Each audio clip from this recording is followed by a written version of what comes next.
안녕하세요. 저는 40대가 된 여자입니다. 앞자리도 바뀌고 하니 요즘 이런저런 생각이 많아지며 갑갑했던 결혼 생활이 떠오르곤 하네요. 다 잊었다 싶었는데 문득문득 떠오르는 그때의 기억은 어쩔 수가 없나 봐요.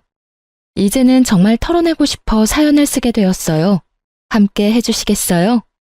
저는 평소 책을 읽는 것을 좋아해 독서 모임에 나가게 되었어요.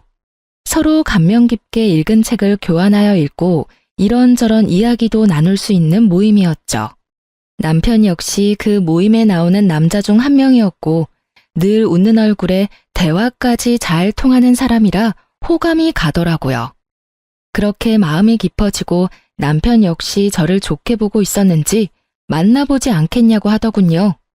저의 승낙으로 저흰 연인 사이가 되었고 연애하는 내내 참 좋았습니다. 남편의 다정함, 배려심 깊은 모습, 다 좋았지만 무엇보다 저의 의견에 귀 기울여주고 제 뜻을 존중해주는 남편의 모습이 가장 좋았어요. 저흰 그 흔한 감정 싸움 한 번도 하지 않고 결혼까지 하게 되었죠. 순탄한 결혼이었어요. 결혼 준비를 할 당시 남편과 전 간소하게 하고 싶었는데 둘 다 외동이라 내심 걱정이 되더라고요. 아무래도 양가 부모님께서 바라는 게 많진 않을까 하고요. 하지만 상견례 자리에서 양가 부모님께선 저희의 의견을 존중하신다며 다 생략해도 된다고 말씀해 주셨고 그때부턴 일사천리로 진행되었던 것 같아요. 좀 걸렸던 것이 있다면 시모의 말투였는데요. 좀 강압적이라고 해야 할까? 명령조가 입에 붙었다고 해야 할까? 하여튼 그런 말투가 마음에 걸리긴 했지만 그 강압이 저를 향하는 것도 아니고 그저 말투가 그런 것이기에 대수롭지 않게 생각하고 그냥 결혼하게 되었어요. 그렇게 행복한 신혼이 지나고 남편에게서 큰 문제점이 보이기 시작했어요. 결혼을 하기 전에 배려가 넘치고 제 의견을 적극 수용해주는 사람이라고 생각했는데 막상 결혼해서 살다 보니 그게 아니더군요. 남편은 제 의견을 적극 수용해주는 것이 아니라 그냥 의견 자체가 없는 사람이더라고요. 처음엔 그냥 그런 사람도 있고 이런 사람도 있다고 생각하며 잘 지내보려고 했어요. 큰 단점이 아니라고 생각했으니까요. 그런데요, 의견이 없는 사람과 산다는 것, 그건 생각보다 더 고된 일이었습니다. 여보, 그러면 우리 적금 만기된 거 어떻게 했으면 좋겠어? 투자했으면 좋겠어? 아니면 다시 적금으로 묶어뒀으면 좋겠어? 그게... 당신은 어떻게 했으면 좋겠어? 글쎄, 나도 고민스러워서 당신한테 물은 건데 일단 이건 좀 더 고민해보자. 그리고 이번에 어머님 생신 땐 어떻게 하면 좋을까? 어머님이 편한 대로 하라고 하긴 했는데 그래도 집에서 모시면 더 좋아하시겠지? 아닌가? 혹시 드시고 싶으신 게 따로 있는 건가? 당신 어머님한테 따로 뭐 들은 말 같은 거 없어? 뭔가 드시고 싶다든지 필요하다든지 그런 이야기 말이야. 엄마가 편한 대로 하라고 했으면 왜 시켜도 될 것 같긴 한데. 아닌가? 집에서 먹는 게 더 좋은가? 나도 따로 들은 이야기가 없어서 잘 모르겠네. 당신 편한 대로 해. 늘 이런 식이었어요. 제가 편한 대로 하는 것도 한두 번이죠. 기계랑 대화하는 것도 아니고 늘 같은 대답만 하니 정말 답답하더라고요. 시간이 지나니 같은 말만 답하던 남편은 저에게 자신의 사소한 것 하나까지 묻기 시작하더군요. 여보, 나 차 고장나서 수리 맡겼거든? 그런데 며칠 걸린다네? 아, 그래? 그런데 표정이 왜 그렇게 안 좋아? 혹시 사고 나서 고장난 거야? 어디 다쳤어? 아니, 그런 건 아닌데 나 출퇴근할 때 있잖아. 버스 타야 할까, 택시 타야 할까? 아, 지하철도 있지? 뭐 타고 가는 게 좋을까? 뭐? 그것 때문에 표정이 그렇게 심각한 거야? 그게 고민스러워서 난 정말 이런 거 결정하는 거 너무 힘들어. 뭘 그렇게 고민해. 최단 경로 검색해서 나오는 대로 타고 가. 그러면 되지. 그런 방법이 있었지? 그래, 알겠어. 이때까진 대수롭지 않게 생각했던 것 같아요. 그냥 답답한 사람이 걱정도 많다, 이런 식이요. 그런데 어느 날은 양말을 보며 가만히 서 있더라고요. 원래 신던 양말들이 오래되어 새로 주문해서 넣어뒀던 터라 무슨 문제라도 생긴 건가 하는 마음에 남편의 옆으로 갔어요. 머리까지 잡아뜯으며 고민하는 남편은 제가 다가가 말을 거니 너무나도 심각한 얼굴로 이렇게 물어오더군요. 왜 그러고 있어? 얼른 준비하고 출근해야지. 그게 양말을 어떤 걸 신어야 할지 모르겠네. 검은색을 신을까? 아니다. 회색이 낫겠지? 아닌가? 흰색을 신어야 하나? 이쯤 되니 짜증을 넘어 화가 나더라고요. 어차피 신발 신으면 잘 보이지도 않는 양말 뭐가 그렇게 중요하다고. 그리도 심각한 얼굴로 10분이 넘는 시간 동안 고민을 하고 있다니 패션 양말 골라 신는 것도 아니고 저로서는 참 이해가 되지 않았어요. 아무거나 신어 여보. 아무거나 신기엔 너무 고민스러워서 그래. 그러지 말고 여보가 좀 골라주면 안 돼? 여보가 무슨 유치원생도 아니고 이런 것까지 내가 골라줘야 해? 그냥 손 집히는 대로 신으면 되잖아. 양말통에 양말이 무슨 무지개 색깔로 있는 것도 아니고 내가 당신 편하라고 3가지 색깔만 넣어뒀잖아. 제발 그냥 딱 보이는 거 신어. 응? 그게 난 어려운 걸 어떻게 해. 그럼 이때까진 어떻게 골라 신었어? 장가 오기 전까진 어떻게 골라 신었는데? 엄마가 다 골라줬지, 장가 오기 전엔. 엄마가 그날 입을 옷이랑 양말까지 다 챙겨줘서 이런 고민을 할 필요가 없었단 말이야. 엄마는 하나부터 10까지 알아서 다 해줬는데 당신은 왜 안 해줘? 뭐? 지금 양말 안 골라주는 내가 이상하다는 거야? 이상하다는 것까진 아닌데 좀 도와줬으면 좋겠다 이 말이지. 엄마가 알아서 다 챙겨줄 땐 편했는데. 엄마한테 골라달라고 하면 되겠다. 왜 그 생각을 못했지? 이러면서 시모에게 영상통화를 거는데 정말 이건 아니다 싶더군요. 더 황당한 건 그런 상황을 시모는 자연스럽게 받아들이고 진지하게 양말을 골라주고 있다는 점이었어요. 아니, 검은색, 회색, 흰색에서 고를 게 뭐 있다고 고르나요? 그것도 그렇게 진지하게요.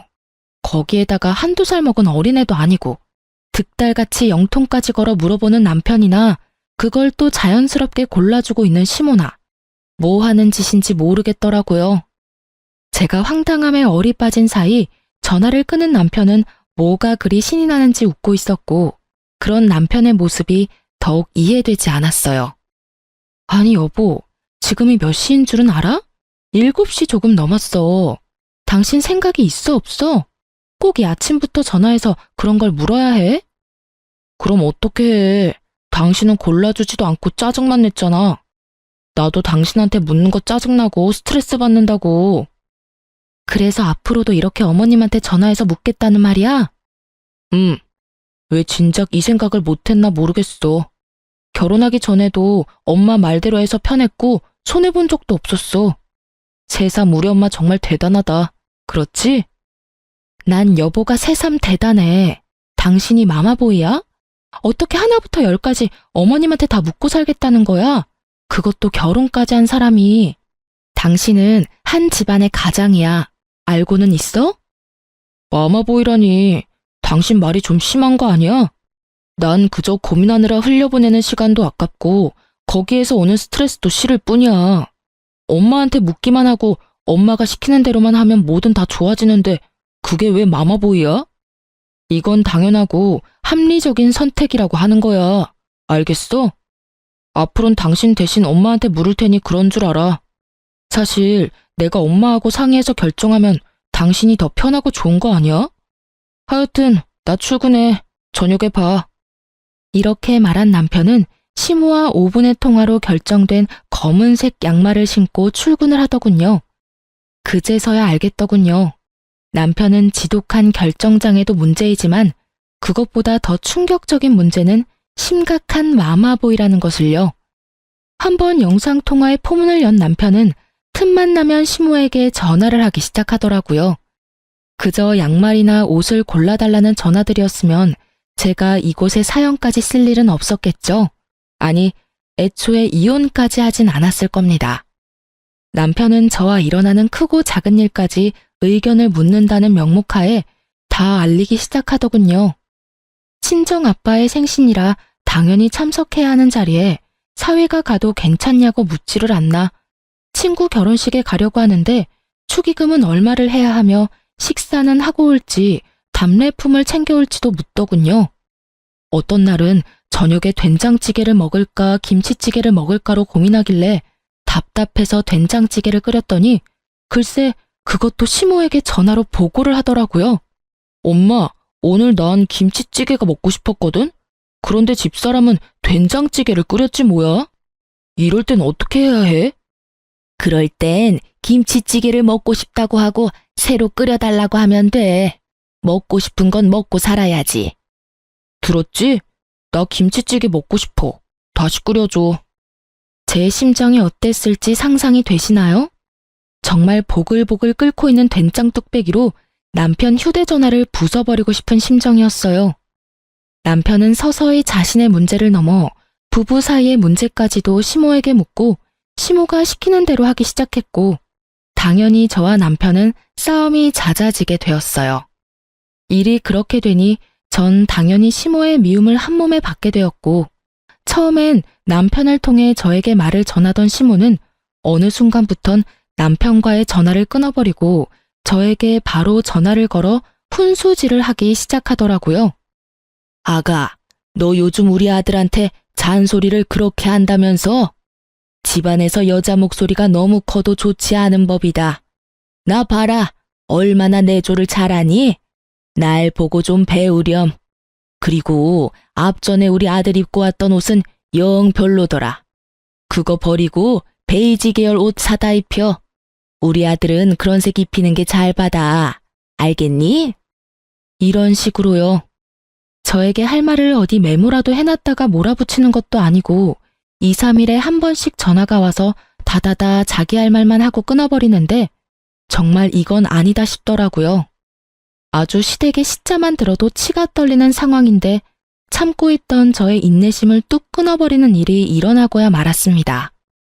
그날도 다른 날과 마찬가지로 퇴근을 하고 기쁜 마음으로 집으로 돌아왔어요. 집엔 불이 환히 켜져 있었고 전 당연히 남편일 거라 생각했어요. 하지만 저희 집엔 남편은 없었고 누구보다 자연스럽게 주방에서 요리를 하고 있는 어머님이 있더라고요. 전 결혼을 하기 전부터 이건 절대 안 된다고 생각했던 것 중 한 가지가 이것이었어요. 시댁 식구뿐 아니라 친정 식구들이라도 부부의 공간엔 함부로 들어오는 것은 절대 안 된다고요. 왜 막장 드라마에도 그런 장면들이 가끔 나오잖아요. 아내와 상의도 하지 않고 시모에게 현관 비밀번호를 알려주는 그 생각 없는 남편놈들. 저런 생각 없는 놈들은 그냥 결혼을 하지 말고 혼자 평생 살아야 한다고 욕을 했었는데 그 욕 얻어먹어 마땅한 인간이 제 남편이었더라고요. 제 생각이 이러했기에 그 순간 시모의 행동은 절대 용납도 이해도 되지 않는 것이었어요. 이런 제 생각은 전혀 알지 못하는 시모는 저와는 달리 아주 평온한 얼굴로 주인인 양 저를 맞이하더라고요. 왔니? 아니 글쎄 우리 아들이 오늘 전화가 왔는데 집에 먹을 게 없다고 하면서 쫄쫄 굶게 생겼다고 하길래 왔단다. 오랜만에 너도 보고 싶기도 하고 음식도 할 겸 해서 말이야. 쫄쫄 굶기는 개뿔. 저요 요리 학원도 다녔었고 친정엄마에게 웬만한 건 다 배워와서 음식 꽤 하는 편이었어요. 거기에다 요리하는 것도 좋아해서 냉장고를 비우는 일도 없었고요. 그날도 전날 밤에 미리 재워둔 갈비부터 해서 밑반찬 3가지, 묵국까지 한 끼는 제대로 먹고도 남을 음식들이 있었는데 왜 그런 전화를 했는지 도무지 이해가 되지 않더라고요. 이쯤 되니 남편은 그냥 저를 괴롭히고 싶은가 하는 생각도 슬슬 올라오며 저의 화는 더욱 솟구치고 있었죠. 그렇지 않고서야 일을 이렇게까지 만들 리는 없을 테니까요. 냉장고에 오늘 먹을거리 다 만들어뒀는데 그이가 못 봤나 봐요. 그렇지 않아도 봤는데 우리 아들이 먹을 만한 게 없더라. 우리 아들은 그런 거 싫어해. 너 그러고 서 있지 말고 얼른 옷부터 갈아입고 와서 옆에서 좀 보고 배워. 내가 오늘 우리 아들은 어떻게 해야 좋아하는지 알려줄 테니까 말이야. 제가 미리 재워둔 갈비를 개눈 감추듯 먹고 그 양념에 밥까지 말아먹은 사람인데 그런 걸 싫어한다뇨. 그리 잘 먹었던 것이 기억이 나 굳이 피곤한 몸을 이끌고 장보다가 손수 재워둔 것이었는데요. 그냥 시모가 오고 싶어 안달이나 아들 핑계를 대고 와서 주방을 점령한 것이 분명해 보이더라고요. 전 이대로는 안 되겠다 싶었고 일단 옷은 갈아입어야 했기에 방으로 들어와 옷을 갈아입으며 최대한 마음을 가라앉혔어요. 심호흡을 몇 번이나 했는지 몰라요. 아무리 이 상황이 황당하고 화가 난다고 해도 흥분을 한 채 어른에게 제 뜻을 전하고 싶지 않았으니까요. 그렇게 전 주방으로 향했고 여전히 바쁜 시모에게 최대한 정중하게 말을 했어요. 저 어머님 부탁이 있어요. 응? 부탁? 말해보렴. 앞으론 저한테 먼저 연락하고 오시면 안 될까요? 그러면 제가 일찍 마치고 와 있을 수도 있잖아요. 오늘처럼 이렇게 아무도 없는 집에 들어와 있는 건 아무래도 제가 좀 그래요, 어머님. 부부 공간이기도 하고 집안 꼴이 엉망일 수도 있고요. 부탁 좀 드릴게요. 최대한 좋게 이야기했다고 생각했는데 시모는 그저 제 모든 것이 마음에 들지 않는다는 듯 들고 있던 국자까지 바닥에 내팽개치며 노발대발하기 시작하더군요. 뭐야? 내가 너 좋게 좋게 대해보려고 했는데 정말 안 되겠구나. 네가 뭔데 나한테 오라가라 하니? 여기 내 아들 집이야. 내 아들 집에 내가 오겠다는데 네가 뭔데? 제 집이기도 하니까요. 이 집 살 때 어머님 아들 돈만 들어간 거 아니고요. 제 돈도 반틈 들어갔으니 엄연히 따지면 저희 부부집이죠. 아, 그러니까 네 말은 그까짓 알량한 몇 푼 보탰으니 네 집이기도 하다. 이 말이지? 그래서 나보고 앞으로는 발길도 하지 말라. 이 말이 하고 싶은 게야? 아니요. 아예 오지 말란 말이 아니라 언제든 와도 상관없는데 연락은 주고 오면 좋겠다. 이 말이에요. 이렇게 집주인도 없는데 들어와서 이러고 계시는 거 제 입장에선 좀 곤란해요. 기분도 사실 좋진 않고요. 내가 기가 막혀서 아니 다 됐고 그래서 얼마 보탰니? 이 집 사는데 네가 보탠 돈이 얼마야? 그건 왜 물어보세요? 내가 그 돈 줄 테니 그 돈 받고 내가 앞으로 비밀번호를 누르고 이 집에 들어오든 배를 누르고 들어오든 아무 상관도 하지 말아라. 그깟 돈 얼마나 된다고 네 집?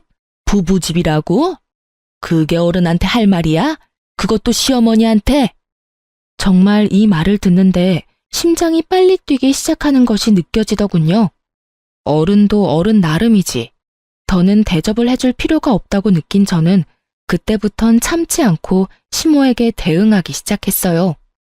아니요, 그럴 필요까진 없고요. 제가 남편이 보탠 돈 돌려줄 테니 앞으론 이 집에 발길도 하지 마세요. 그렇게 되면 서로 얼굴 붉힐 일도 없고 좋을 것 같네요. 시모 입장에선 제 말이 심하다고 느껴질 수도 있다고 생각하기는 합니다. 하지만 애초에 처음부터 제가 나쁘게 말한 것도 아니었고 좋게 이야기했음에도 불구하고 말이 통하지 않으니 좋게 이야기할 필요가 없다는 생각이 들더라고요.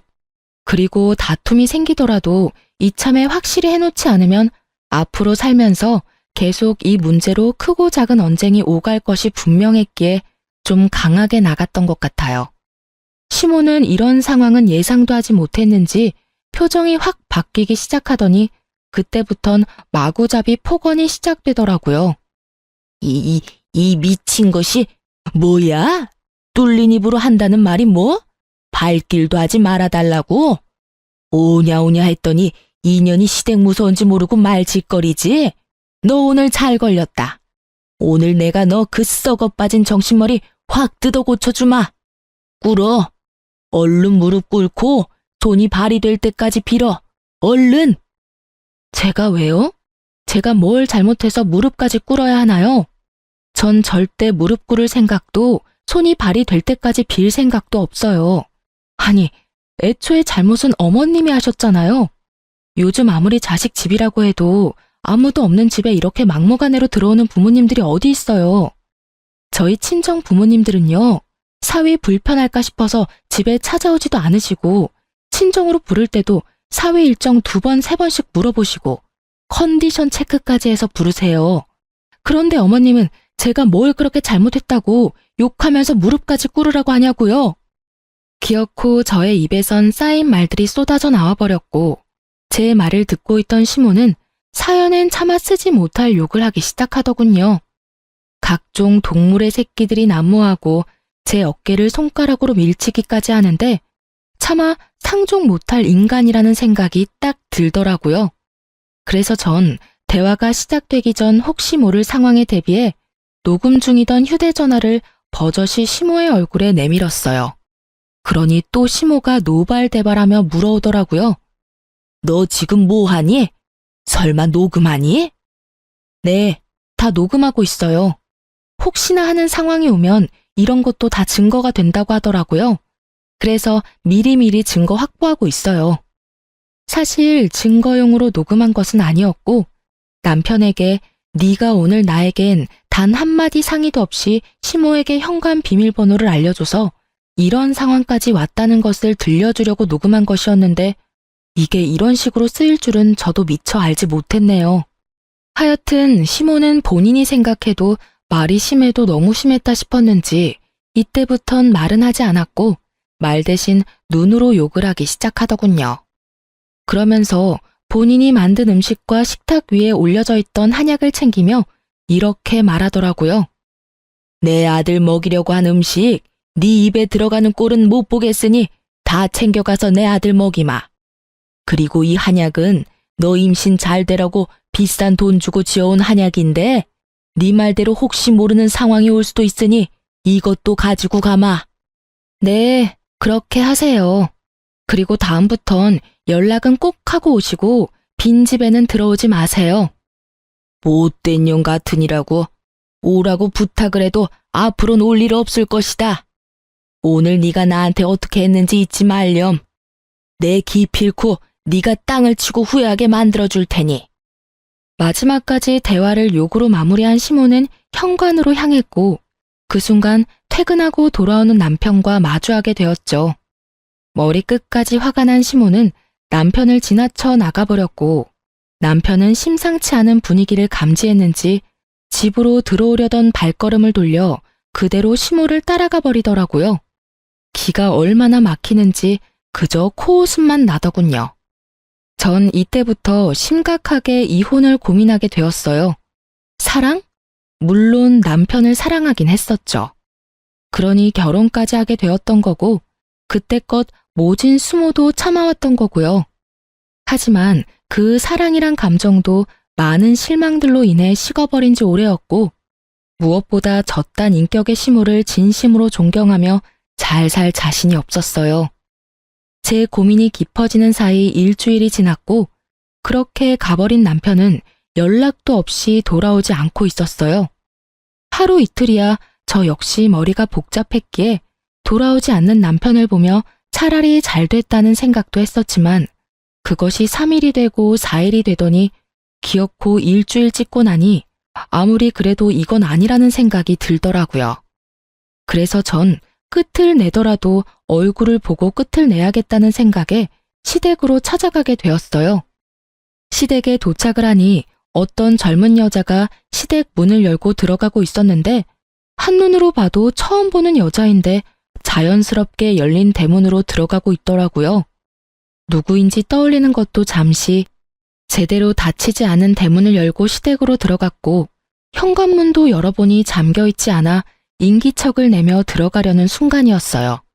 임신이라는 단어가 제 귀에 와서 딱 박히는 순간 전 모든 행동을 멈추고 시모와 젊은 여자의 대화를 엿듣기 시작했어요. 그러니까 임신은 언제든 가능하다 이 말이죠? 그거 참 다행이네요. 네, 병원에서 자궁도 건강하고 다른 문제점도 없다고 했어요.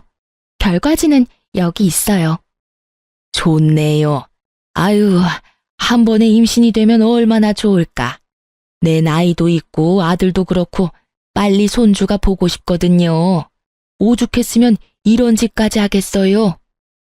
이야기를 들어보니 시모가 드디어 정신이 나갔는지 대리모를 들인 것 같더라고요. 당장이라도 그 잘난 아들 이혼이라도 시키고 싶은데 저에게 이혼 사유는 없고 그렇다고 제가 호락호락 이혼을 받아들이지 않을 것이 분명하고 그런 와중에 손주는 빨리 보고 싶은데 제 피가 섞인 손주는 보고 싶지 않았던 시모가 이 미친 짓을 꾸민 것이었어요. 이런 정신 나간 일에 남편의 뜻은 어땠는지 생각할 필요도 없었어요. 그 인간은 엄마 말이라면 똥이라도 처먹을 그런 인간이었으니까요. 아, 약은 잘 챙겨 먹고 있죠? 이 한약 유명한 한의원에서 지어온 임신 잘 되는 약이에요. 이왕 일 치르기로 한 거 빨리 끝내는 게 서로한테 좋지 않겠어요? 네, 들어오던 날부터 해서 3일 동안 하루도 빠지지 않고 잘 먹고 있어요. 오늘은 배도 유난히 더 따뜻한 것 같고 그렇네요. 그래요? 비싼 값 하네요. 그리고 다시 한번 말하지만 우리 바깥 양반 앞에서는 지금까지 했듯이 내 먼 친척 딸이라고 해주면 돼요. 절대 실수하면 안 되는 거 알고 있죠? 네, 그럼요. 실수하지 않도록 할게요. 걱정하지 마세요. 3일이나 됐더라고요. 남편이 시댁에서 지내기 시작한 지 고작 일주일인데 그 젊은 여자가 시댁에서 지내기 시작한 게 3일이라니. 어이도 없고 머리 끝까지 화도 차올랐지만 일단 전 그 자리를 벗어났어요. 들이닥쳐 다 엎어버리고 끝내버리기엔 벌인 일에 비해 너무 약한 벌을 주는 것 같았으니까요. 집으로 돌아온 전 당장이라도 남편 놈을 집으로 불러들여야 하나 고민도 했지만 이미 이혼도 결심했겠다. 남편 꼴도 보고 싶지 않을 뿐더러 남편이 시댁에 있어야 진정한 복수가 될 것 같아 그냥 두기로 했어요. 전 어떻게 해야 할지 고민했고 묘수가 될지 무리수가 될지 모르겠지만 한 가지 방법이 번뜩 떠오르더군요. 다음날 전 꽤 일찍부터 시모의 집 가까운 곳에 차를 주차하고 남편이 돌아오길 기다렸어요. 아무래도 저녁엔 시부도 집에 있을 것이고 일이 일어난다면 낮일 거란 생각에 일찍 서두른 것인데 아니나 다를까 점심시간이 지나자 반차라도 쓴 것인지 남편 놈이 모습을 드러내더라고요. 저는 숨죽여 시댁을 주시했고 뒤이어 시모가 나오는 모습을 보고 확신해차 경찰에 대리모를 고용해 불법적인 행위가 일어나는 곳이 있다며 신고를 했습니다. 여러모로 고생이 많으신 경찰관분들은 정말 총알같이 출동을 해주셨고 저는 경찰관들을 대동하고선 시댁을 들이닥쳤어요.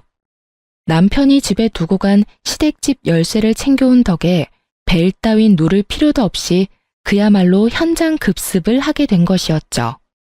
갑작스럽게 들이닥친 저와 경찰관을 본 남편과 여자는 크게 당황을 하더라고요. 다행인지 불행인지 너무 빨리 들이닥치는 바람에 일을 치르기 전이었지만 그 정황들이 어떤 상황인지 모두 알려주고 있었죠.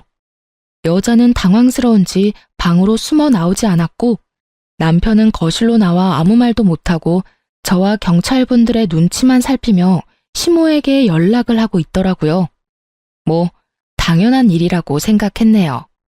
저 생각이라고 없는 놈이 이 상황에서 무슨 말을 해낼 수 있겠어요?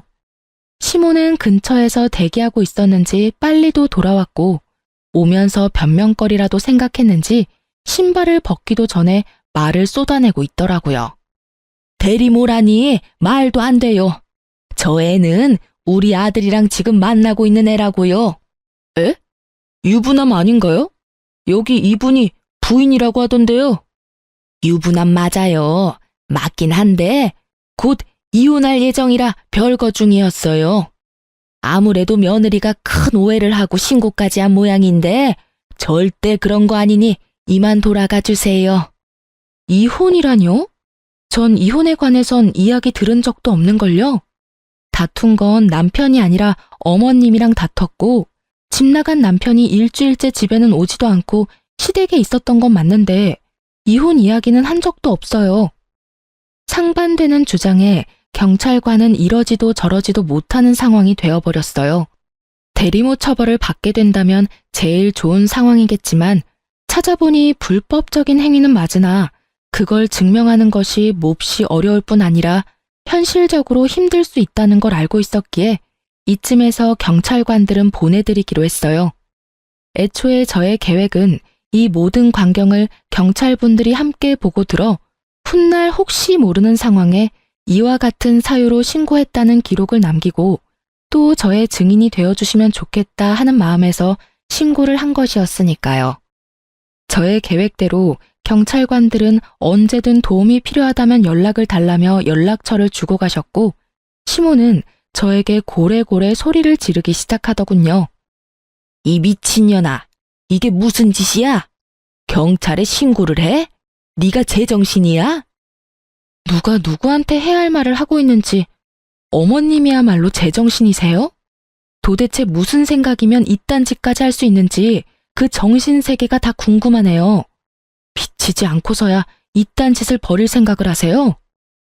이렇게 된 게 다 누구 탓인데? 다 너 때문이잖아. 이게 왜 제 탓이에요?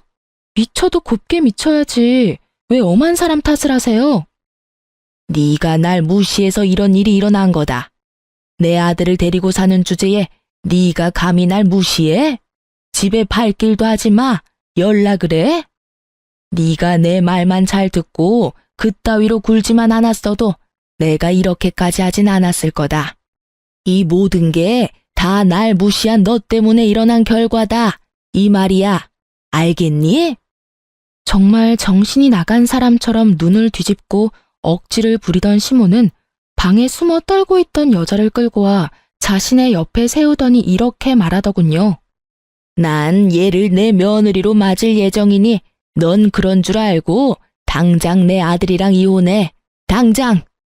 이혼하라고 하면 누가 겁낼 줄 아세요? 그깟 이혼 그렇지 않아도 할 거라고요.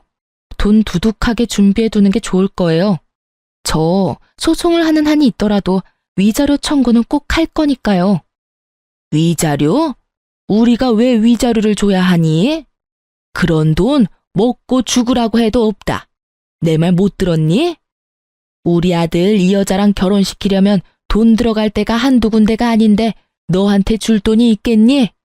헛꿈 꾸지 말고 그냥 조용히 이혼이나 해. 알겠어? 아줌마, 법이 뭐 아줌마 뜻대로 마음대로 다 될 줄 아세요? 헛꿈은 아줌마가 꾸고 계시네. 꿈 깨세요. 재혼은 무슨, 이혼이나 제대로 하고 아들 재혼시킬 생각을 해야지. 시모의 말이 저도 어이가 없었는데 그 여자도 어이가 없긴 없었는지 두려움에 떨던 모습은 온데간데 없이 사라지고 크게 화를 내며 말하기 시작하더라고요. 잠시만요. 아줌마, 지금 무슨 소리를 하시는 거예요? 결혼이라니. 제가 언제 결혼한다고 했어요? 전 그저 일을 하러 온 것뿐이라고요. 여자의 반박은 예상하지 못했는지 시모가 크게 당황하며 여자를 설득하기 시작하더라고요. 시모의 설득에도 여자의 마음을 돌리기엔 부족해 보였지만요. 그게 아가씨 잘 생각해봐요.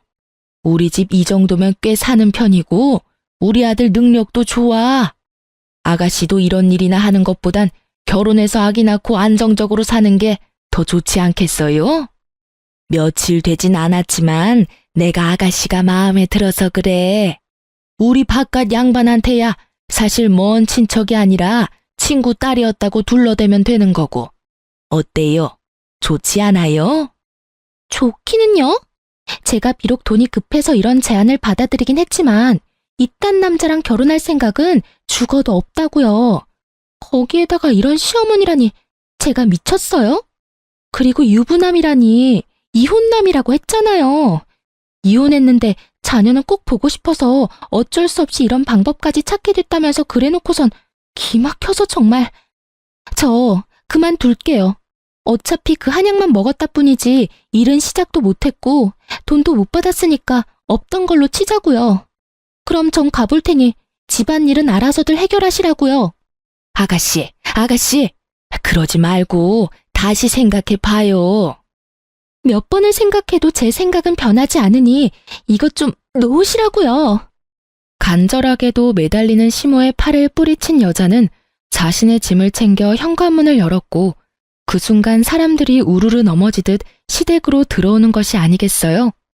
알고 보니 조용한 동네에 경찰들이 왔다 갔다 하니 궁금했던 동네 사람들이 시댁 앞으로 서성이기 시작했고 궁금증을 참지 못했던 몇몇 분들이 열린 대문으로 들어가기 시작하자 뒤따라 많은 사람이 들어오게 되었고 그렇게 모인 사람들은 현관 앞에 귀를 세우고 모든 대화를 엿듣게 된 것이었어요. 동네에서 온갖 고상한 척은 혼자 다 하며 시모 홀로 저 세상 우아한 척은 다 하고 다닌 것을 아는 저로서는 참 눈물나게 웃긴 상황이었지만 시모에겐 그만큼 치욕스러운 일이 없는지 얼굴이 홍당무처럼 붉어졌더라고요. 이게 무슨 개망신이야? 다들 뭘 보고 있어요? 당장 나가지 못해요? 시모의 호통에 다들 밖으로 나가긴 했지만 눈빛들이 초롱초롱한 걸 보아하니 중요한 내용은 다 들은 것 같더라고요. 시모는 이런 상황 역시 전부 제 탓으로 돌리고 싶은지 저에게 또 온갖 말을 쏟아내더라고요. 이게 다 니년 때문이라고. 이게 무슨 망신이야? 이제 동네에 얼굴을 어떻게 들고 다니냐 이 말이다. 이 와중에도 제 탓인가요? 정말 이 정도는 병이에요. 나한테 이러고 있을 시간에 병원이라도 가보는 건 어때요? 요새 정신병원 생각보다 좋다고요. 무엇이 어쩌고 저째? 너 내가 가만둘지 알아? 너 이렇게 독하고 되바라지지 못한 년이라고 다 소문내고 다닐 거다. 그렇게 되면 네가 얼굴이라도 똑바로 들고 다닐 수 있을지 알아? 네 인생 거기에서 끝이다 이거야. 아줌마, 명예훼손이라는 죄가 생각보다 커요. 그러다 제가 합의라도 안 해주면 어디 가야 하는지는 잘 알고 있죠? 깜빵 가야 해요, 깜빵. 뭐 생활비 안 들고 좋긴 하겠네요. 머리채 정도는 잡혀줄 요량으로 한 말인데 시모는 아무 말도 하지 못하고선 목덜미만 잡고 곡소리를 내고 있더군요. 마음에 담아뒀던 말도 다 했겠다. 상황을 보니 제가 거기에서 더 할 일은 없어 보이더라고요. 이미 제가 바랬던 것보다 더욱 만족스러운 상황이었으니까요. 전 한 가지 중요한 사실과 더불어 이혼을 통보하고선 시댁에서 나왔어요. 혹시 알아? 나 여기 들어오는 순간부터 시작해서 지금까지 다 녹음 중이야. 덕분에 이혼 과정이 좀 더 수월할 것 같네. 이혼 서류 보낼 테니까 도장 찍어서 법원으로 가지고 와. 그러면 법원에서 보자. 혼자 오기 그러면 네 엄마랑 오든가 해. 전 집으로 돌아왔고 실시간으로 변하는 감정 앞에 울다가 웃다가를 계속해서 반복했던 것 같아요. 생각보다 더 잔혹했고 더 아프더라고요. 그렇게 감정의 널뛰기 속에서 헤어나오고 있는 순간 시모와 남편이 찾아왔더라고요. 그 순간에도 남편은 입을 다물고 있었고 시모가 주도해서 말하기 시작했어요. 예, 일이 이렇게까지 됐는데 계속 같이 살라는 말은 하지 않으마. 이혼은 물론이고 조건도 다 맞춰줄 테니 부탁 한 가지만 들어주면 안 되겠니? 부탁이요? 그래, 뭐 어려운 건 아니고 혹시나 우리 영감한테 연락이 와서 이혼하는 이유에 관해서 물으면 그냥 성격 차이라고 해주면 안 되겠니? 오늘 있었던 일은 제발 비밀로 좀 해주렴. 찾아와서 한다는 말이 고작 그거예요? 그럼 부탁하기 전에 저한테 사과라도 해야 하는 거 아닌가요? 당신도 그래. 이런 상황에서도 입국 다물고 있는 게 말이 돼? 나한테 안 미안해? 나한테 할 말이 전혀 없냐고. 미안해 여보. 내가 다 잘못했어. 그러니까 엄마 말대로 아버지한텐 제발 비밀로 해주라. 아버지 알면 진짜 큰일 나. 왜? 아버님이 아시면 큰일이라도 나나 봐. 구야, 당신도 잘 알잖아, 아버지 성격. 아버지가 아시는 날엔 모르긴 몰라도 집에서 쫓겨날 거야. 그게 겁나는 인간이 그딴 짓을 해? 엄마가 괜찮다고 했단 말이야. 넌 엄마가 죽으라고 하면 죽을 거야? 됐다 됐어.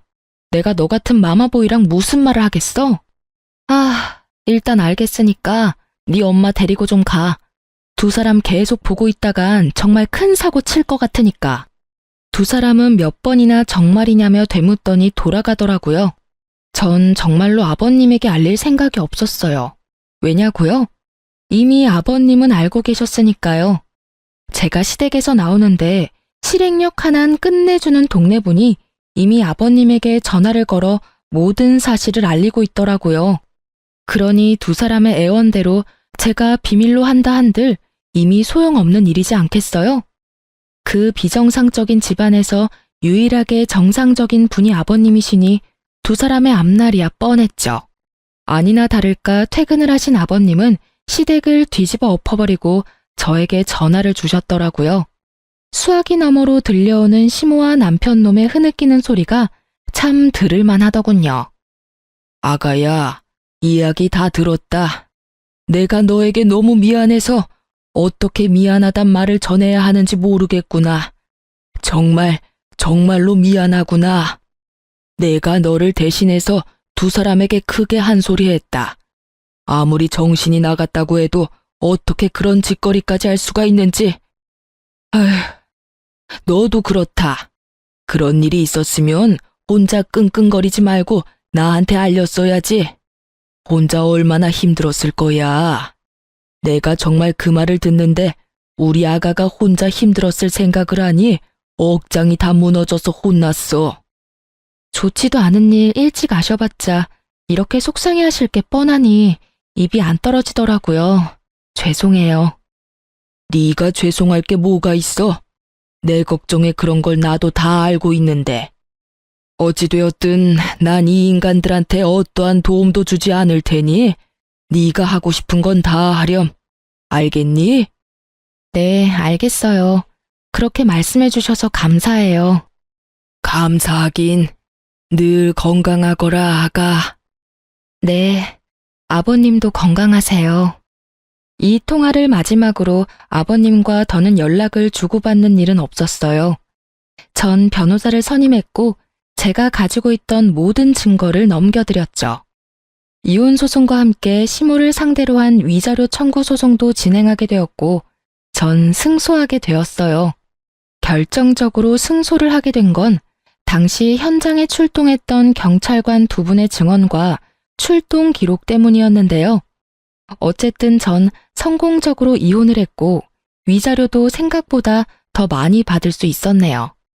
그 지긋지긋하던 시댁과의 인연도 끝이 나고 전 시댁이 있는 쪽으론 보지도 않고 살았는데 거래처 미팅이 하필 전 시댁 근처에서 잡히는 바람에 어쩔 수 없이 간 적이 있었어요. 약속 장소 근처에 주차하고 전 시댁 앞을 지나는데 저를 알아본 몇몇 주민분들이 저에게 전 시댁의 소식을 알려주고 싶으신지 큰 소리로 대화를 하기 시작하더라고요. 아니, 글쎄 그 이야기 들었어? 무슨 이야기? 저 집에 경찰 왔다 가고 난 뒤에 아주 집안이 풍비박산이 났잖아, 왜? 아, 그래? 그 집 아들 이혼하고 집에서도 쫓겨났다지 아마? 그딴 짓을 했는데 집에서만 쫓겨났겠어? 회사도 잘렸다던데. 마침 마트 집 딸이 저 집 아들이랑 같은 회사를 다녔지 뭐야. 바람이라고 하든 사랑이라고 하든 엄연한 범죄인데 회사에도 소문이 쫙 돌아서 결국 잘렸다고 하더라니까. 그거 참 꼴 좋다고 생각하며 걸음을 서두르려는데 아직 남은 이야기가 있는지 저를 따라오며 대화를 하시더라고요. 그런데 아들은 그렇다 치고 그 옆에 내는 왜 안 보여? 에? 몰랐어? 그 옆에 내도 집에서 쫓겨났잖아. 집안을 풍비박산을 내놨는데 안 쫓겨나고 배겨? 온 동네를 누비고 다니면서 온갖 고상한 척은 혼자 다 하더니 결국 이혼당하고 집에서 쫓겨나고. 그러게 장가가면 내 아들 아니다 하고 살아야지. 요즘 시댁이 옛날 시댁이랑 같나? 하여튼 이혼당하고 쫓겨날 때도 얼마 받지도 못했다고 하더라고. 그 나이에 쥐꼬리만한 돈 받아서 쫓겨났으니 노년 참 고달프게 생겼어. 어머, 그래서 요즘 안 보였나 보네. 난 또 창피해서 밖에 안 나오는 건 줄 알았지. 그 옆편 내 얼굴에 철판이 얼마나 두꺼운데 그런 일이 있었다고 집에 처박혀 있겠어?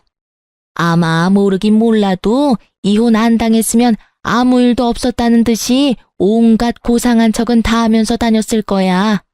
그 꼴 안 봐도 돼서 얼마나 다행인지. 아, 그리고 들어보니까 끼고 살던 아들이랑 나란히 쫓겨나서 다른 동네에서 월세방 얻어서 살고 있다고 하더라고. 제가 알기론 전 시댁에 재산이 조금 있기도 했고 아버님이 일도 꾸준히 하셔서 두 사람 다 돈 걱정 한번 해보는 일 없이 살았던 걸로 알고 있는데 이야기를 들어보니 노후가 꽤 볼만하겠더라고요.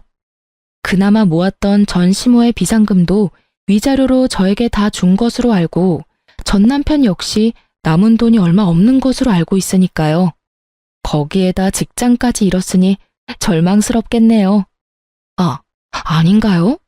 직장에서 결정하느라 스트레스 받을 일이 사라졌으니 더 좋을 수도 있겠네요.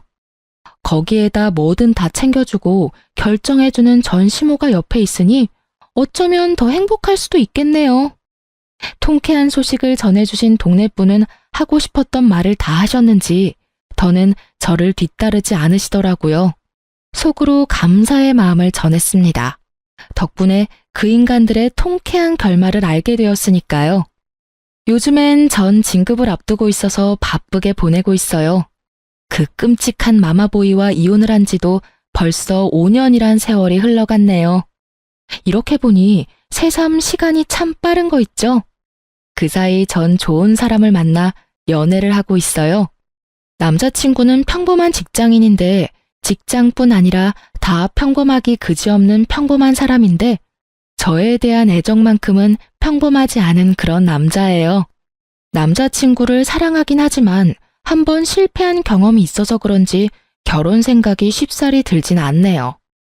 이런 저의 마음을 남자친구도 아는지 조급하게 생각하지 않는다며 기다려준다고 하고요.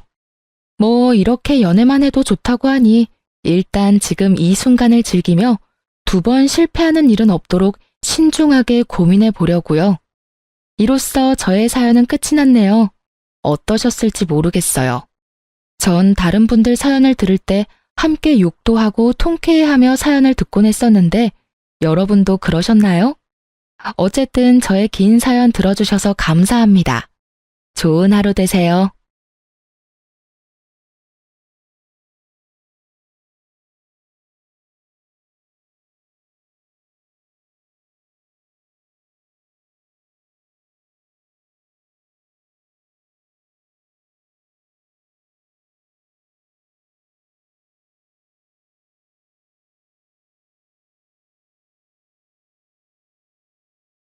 안녕하세요.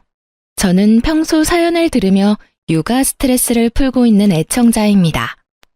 사연을 듣다 보니 참 다양한 이혼 사유들이 있던데 저 역시 소개된 사연 못지않게 경악스러운 이혼 사유로 이혼하게 되어서 이렇게 사연을 보내봅니다. 저와 남편은 친구의 친구였어요. 그러니까 한 남자인 친구를 중심으로 남편은 친구의 초등학교 때부터 친구, 저는 그 친구의 고등학교 때부터 친구였어요. 20대 중반이 넘어갈 때쯤 이야기로만 듣던 남편과 술자리를 하게 되었고 그 이후 저흰 친하게 지내며 함께 시간을 보내곤 했죠. 남편과 전 어느 날부터 서로를 좋아하게 되었고 친구 역시 여자가 생겨 4명이서 함께 잘 어울려 다녔죠. 결혼 역시 저희 부부가 먼저 하고 2달 뒤에 친구 커플도 결혼하게 되며 더욱 사이는 돈독해졌어요.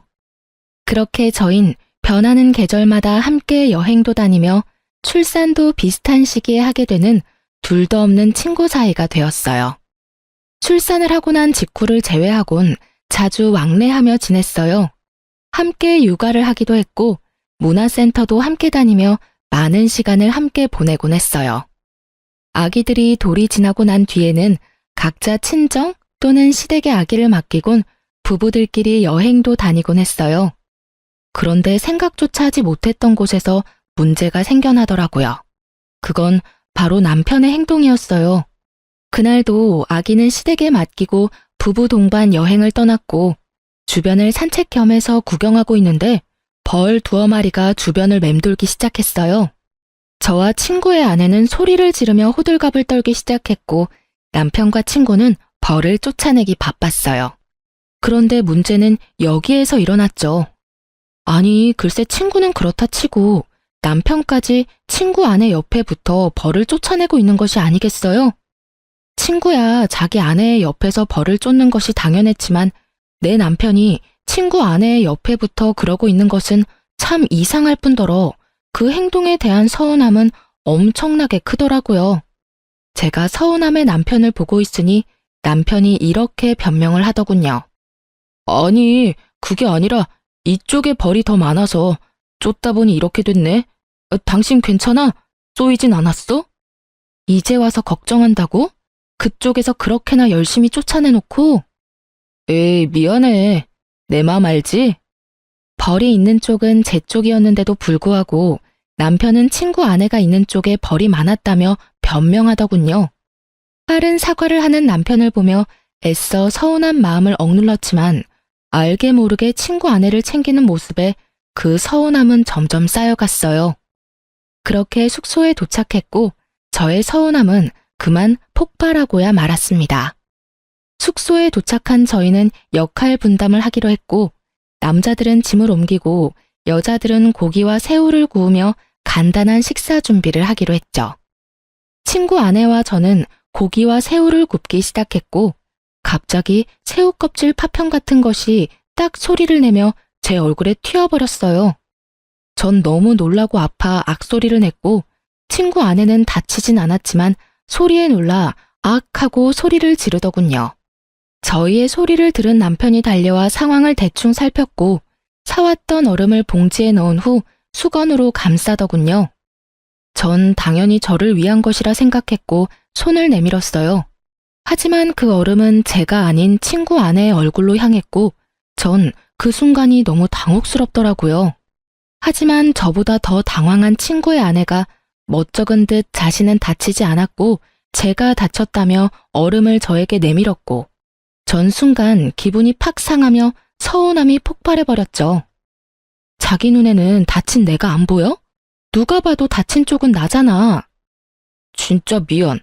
순간적으로 너무 놀라서 그랬어. 그것도 변명이라고 해? 순간적으로 놀란 상황이었다면 더더욱 그 얼음은 내 얼굴로 왔어야지. 지의 얼굴이 아니라. 그게 진짜 미안. 순간 보이는 게 지혜 씨 놀란 얼굴이라서 손이 먼저 나갔나 봐. 당연히 여보부터 챙겼어야 했는데 먼저 보인 얼굴이 지혜 씨라서 나도 모르게 그만. 정말 미안해. 그 말도 정말 황당한 거 알아? 지혜만 소리를 지른 것도 아니고 나도 소리 질렀는데 어떻게 내가 아닌 지혜를 먼저 볼 수가 있어. 난 당연히 다쳤을 거라 생각했다니까. 아니, 그리고 생각해보니까 내가 마냥 미안하다고 하는 것도 이상하지 않아? 난 정말 지혜 씨가 다치고 당신은 괜찮은 줄 알았어. 너무 놀란 상태였고 그 순간 처음 보인 게 나랑 마주보는 자리에 있던 지혜 씨였으니까.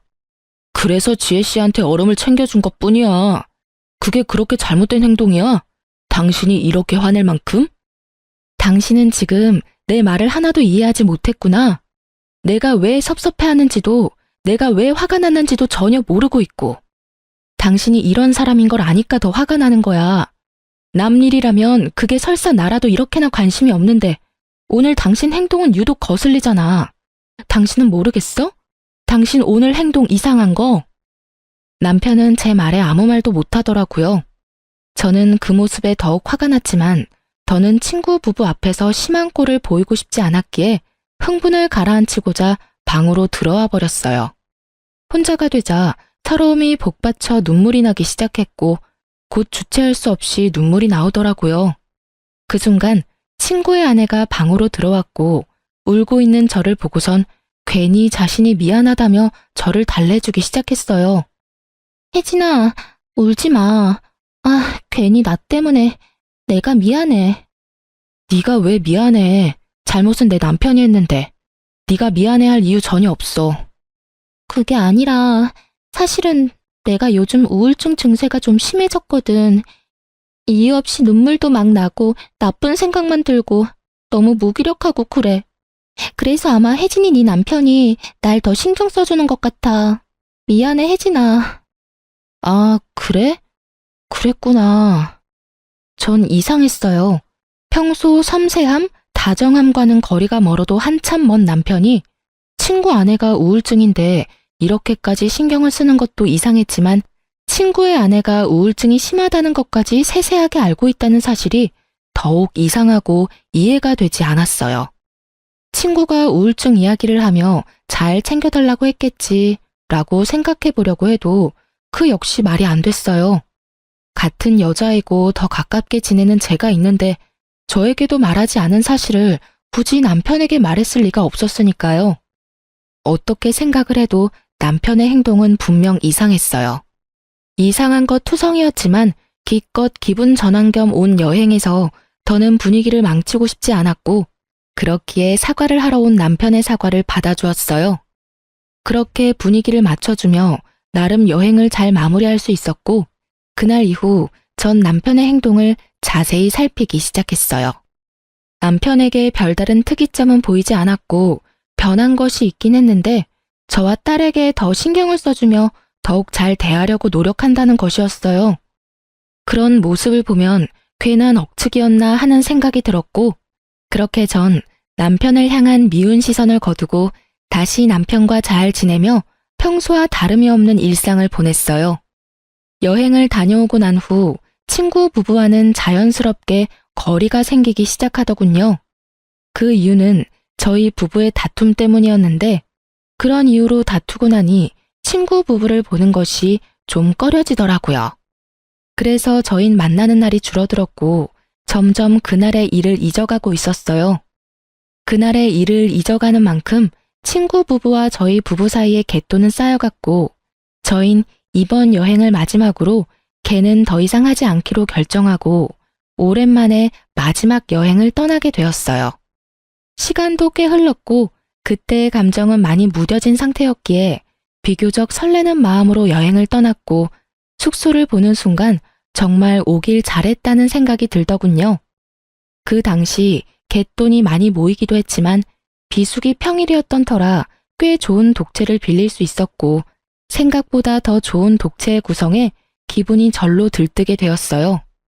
이번이 마지막 여행이라는 것이 너무 아쉬울 만큼 즐거운 시간을 보냈고 그 즐거움은 저녁 술자리까지 이어졌어요. 술을 꽤 즐기고 잘 먹는 세 사람과는 달리 전 술을 즐기지도 잘 먹지도 못했기에 취기가 오르려고 할 때쯤 저는 먼저 자겠다며 방으로 들어왔고 눈 떠보니 아침이더라고요.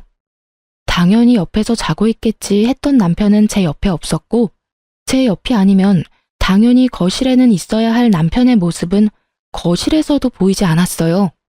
저는 혹시나 하는 마음에 친구 부부의 방문을 살짝 열어보았고 침대엔 친구 부부가 자고 있더군요. 그 순간 안도감이 들며 문을 닫으려는 순간 남편이 보이는데 제 눈을 의심했습니다. 글쎄 남편이 침대 옆에 누워 친구 아내 손을 잡고 잠이 든 것이 아니겠어요?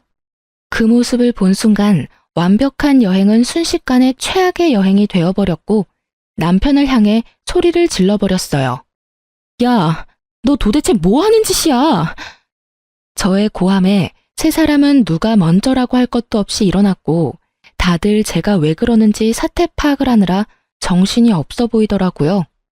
남편과 친구의 아내는 여전히 손을 잡고 있었고 그 모습을 친구가 먼저 발견하게 되었죠. 여보, 지금 다운이랑 손 잡고 있는 거야? 두 사람이 손을 왜 잡고 있어?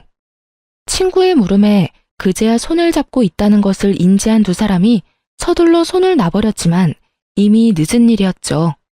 저와 친구의 표정은 걷잡을 수 없이 굳어지고 있었으니까요. 저도 저였지만 친구 역시 화가 많이 난 듯 했어요. 꽤 오랜 시간 친구를 봐왔지만 처음 보는 표정이었으니까요. 친구는 아무 말이 없었고 분위기는 급격하게 무서워질 때 남편이 변명을 하기 시작하더라고요. 오해야, 정말 생각하고 있는 그런 이상한 거 아니야. 내 말 좀 들어봐. 어제 우리 전부 다 과음해서 다 취했었잖아. 나도 취해서 당연히 당신 손인 줄 알고 잡고 잠들었어. 난 정말 당신 손인 줄 알았다고.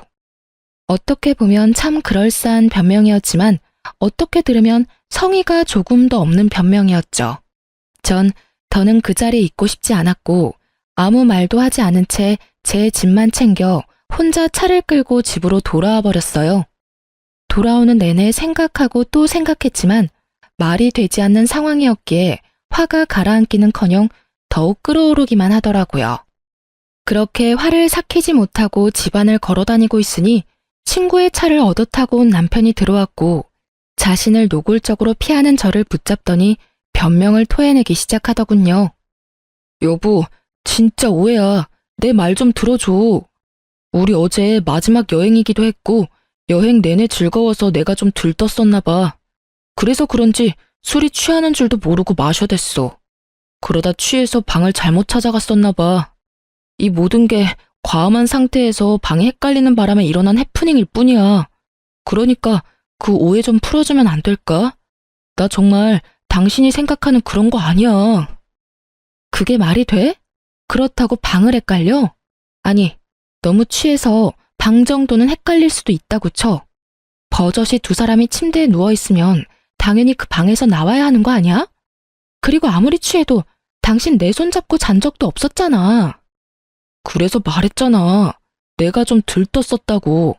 기분도 좋고 하니까 자는 당신 손이라도 잡고 싶었나 보지. 웃긴다 참. 당신 혹시 지혜한테 관심 생겼니? 그래서 그렇게 말도 안 되는 짓을 하는 거야? 그게 무슨 말이야 도대체. 지혜 씨는 내 친구랑 결혼한 여자야. 그런 여자를 내가 왜 좋아해? 아무리 화가 났다고 해도 말은 좀 가려가면서 해. 내가 오죽 답답했으면 이래?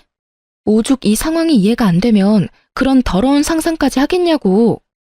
내가 진짜 미안. 그런데 정말 나 거짓말하진 않았어. 제발 좀 믿어줘.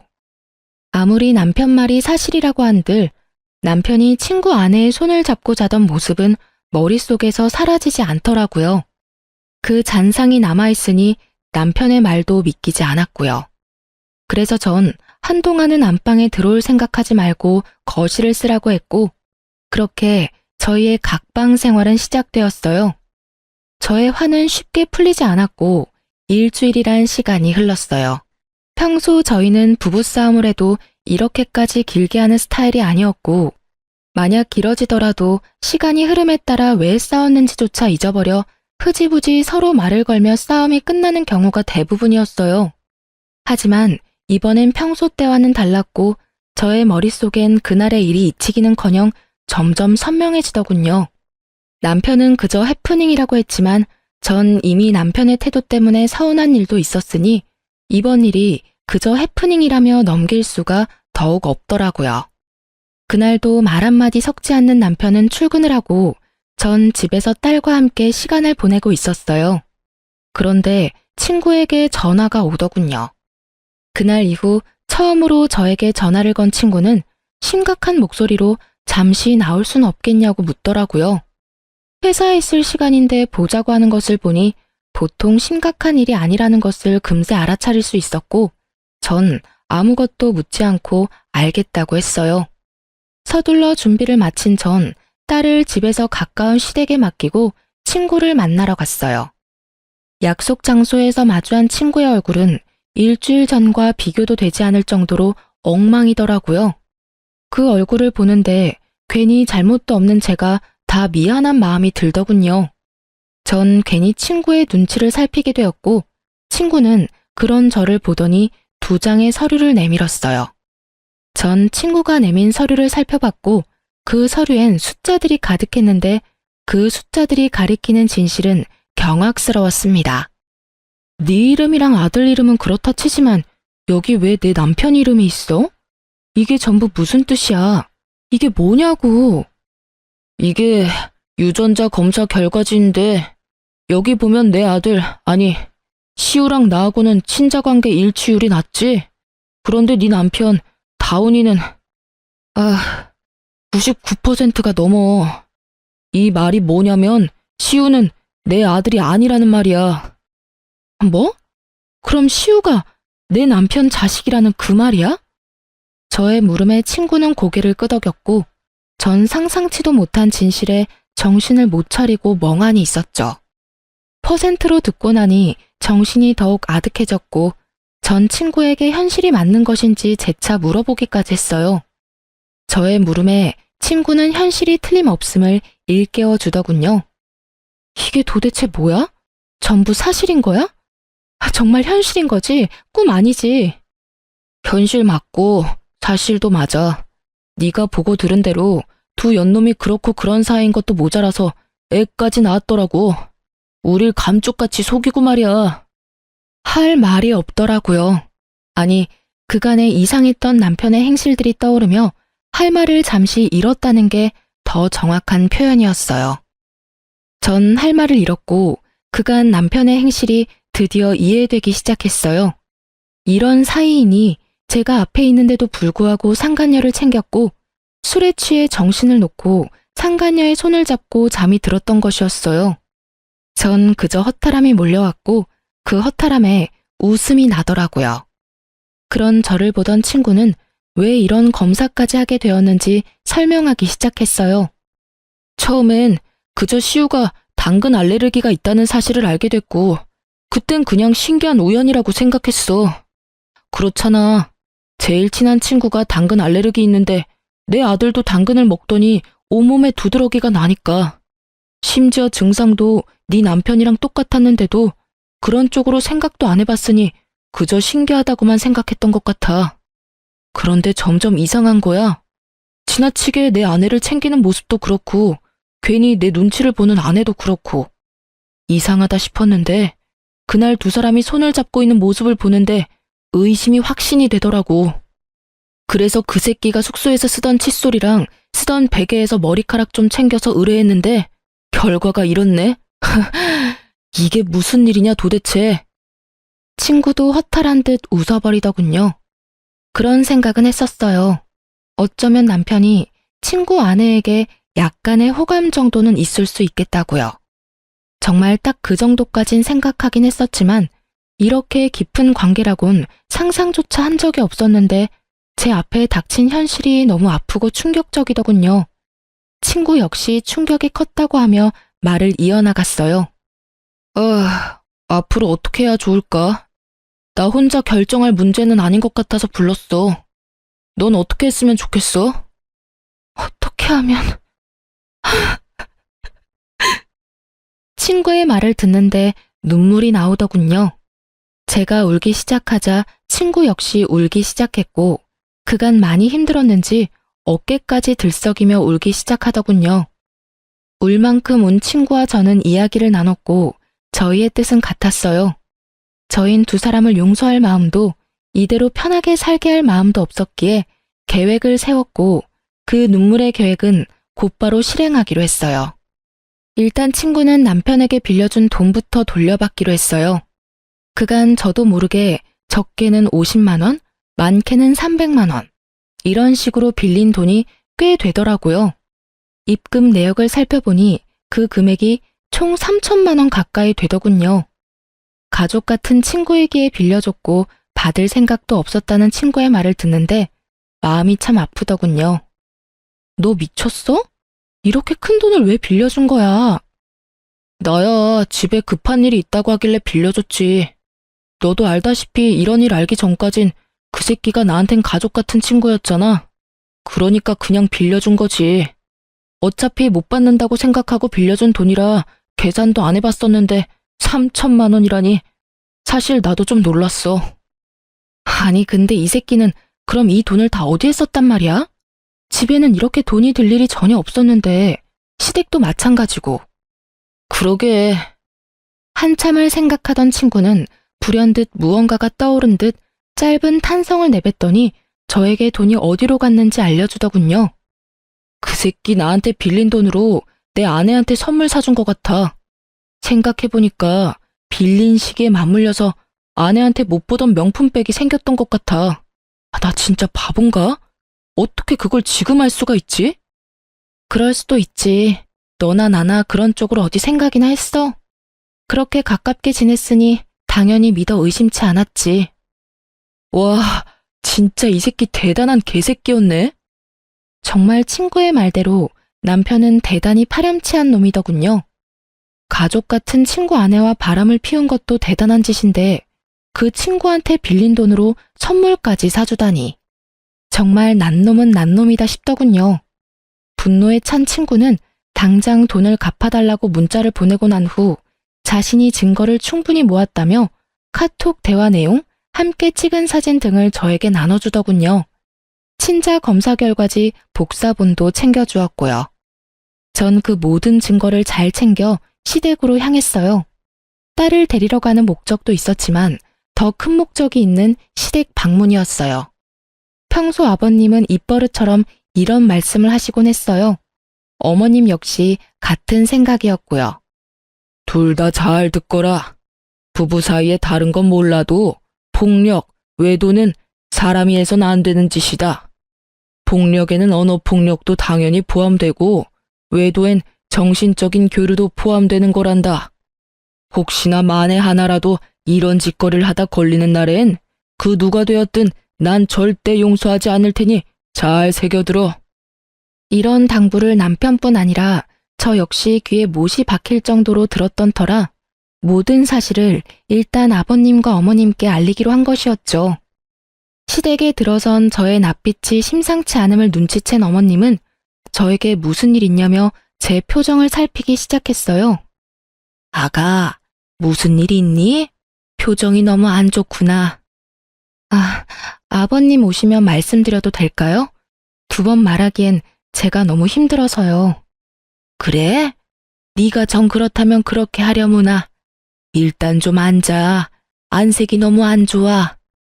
저를 소파에 앉힌 어머님은 아버님께 전화를 걸어 집에 일이 있으니 일찍 들어오라는 말을 전했고 얼마 지나지 않아 아버님이 들어왔죠. 급히 오신 듯 숨을 헐떡이는 아버님에게 어머님은 물을 한 잔 떠다 주셨고 전 그런 아버님 앞에 자리를 잡고 앉았어요. 그래, 무슨 일인지 말해보렴. 아버님, 우선 이것부터 좀 보세요. 아버님은 제가 내민 검사 결과지와 외도 증거들을 살펴보셨고 이내 충격이 크신 듯 눈을 감아버리시더라고요. 그러셨겠죠. 친구와 남편은 앞서 말했듯이 초등학교 때부터 친했으니 시댁에도 자주 오가며 그야말로 가족같이 지낸 친구였고 그랬기에 시부모님들 역시 친구는 물론이고 친구의 아내까지 일면식이 있는 사이였으니 그 충격은 더욱 크실 수밖에요. 아버님에게 있던 서류와 증거들은 이내 어머님의 손으로 넘어갔고 이내 어머님의 입에서 어머나 하는 소리가 나오고서야 아버님은 감았던 눈을 뜨시더라고요. 아버님은 일단 저를 안쓰러운 눈빛으로 바라보셨어요. 넌 괜찮니? 상처 많이 받았지? 괜찮다고 하면 거짓말이고 좀 힘들어요, 아버님. 어떻게 이런 일이 현실에서 일어날 수 있는지 사실 아직까지 믿기지도 않고요. 그런데 믿지 않기엔 이렇게나 증거들이 넘치니 참 암담하네요. 그래, 당연히 그럴 게다. 일단 다 여기로 불러야겠구나. 당사자들이 다 모여야 뭐든 할 수 있을 테니 그동안 넌 안방이라도 가서 좀 쉬려무나. 아니에요, 아버님. 전 여기서 그냥 앉아 있어도 충분히 편해요. 그래, 너 편한 대로 하렴. 저의 심정을 들으신 아버님은 누르던 화가 이따금씩 솟아오르시는지 노발대발하시며 혼잣말로 화를 내시기도 하고 아무 말 없이 가슴을 치시기도 하더군요. 그렇게 화를 애써 삼키시던 아버님은 이내 전화를 걸어 이 사건의 당사자인 남편과 친구 부부를 시댁으로 불러 모았고 제일 먼저 도착한 것은 다름 아닌 남편이었습니다. 남편은 아무것도 모른 채 밝게 웃으며 시댁으로 들어오더군요. 표정을 보아하니 저도 있다는 말을 듣고 드디어 우리가 화해라도 한다고 생각한 모양이었어요. 하지만 남편의 그런 헛된 기대는 산산이 부서지고야 말았죠. 시댁에 발을 들인 남편을 보자마자 아버님이 곧장 남편에게로 다가가 따귀를 날리셨으니까요. 남편은 영문도 모른 채 맞아버린 상황이 되었고 놀란 토끼 눈을 하고선 입을 열더라고요. 아니 아버지, 갑자기 왜 이러시는 거예요? 이유는 말씀해 주고 때려도 때리셔야죠. 남편은 따지듯 아버님께 물었고 아버님은 대꾸할 가치도 없다는 듯 한 번 더 남편의 따귀를 때리시더군요. 상황이 이렇게 되자 남편은 드디어 상황이 범상치 않음을 깨달은 듯 입을 다물고 있었고 곧 시끄러워질 것을 예상하신 어머님은 품에서 곤히 자고 있는 손주를 안고서 방으로 들어가시더라고요. 아버님은 그제야 남편에게 소리를 고래고래 지르시며 참았던 화를 쏟아내시기 시작했어요. 너 같은 놈이 내 자식이라니 내가 부끄러워서 고개를 들고 다닐 수가 없구나. 내가 널 이리도 잘못 키운 줄도 모르고 남의 집 귀한 딸한테 장가를 보냈으니 이 죄를 어떻게 다 갚느냐 말이다. 네가 제정신인 거야? 아니, 인간은 맞는 게야? 어떻게 인간이라는 것이 절대 해선 안 되는 그딴 짓을 하고도 고개를 빳빳이 쳐들고 다닐 수 있단 말이냐? 너 하나 때문에 지금 몇 명이나 상처받고 인생이 망가졌는데 네가 웃어? 난 너 같은 자식은 필요 없다. 앞으론 자식 하나 없는 셈 치고 살 테니 너도 그런 줄 알아.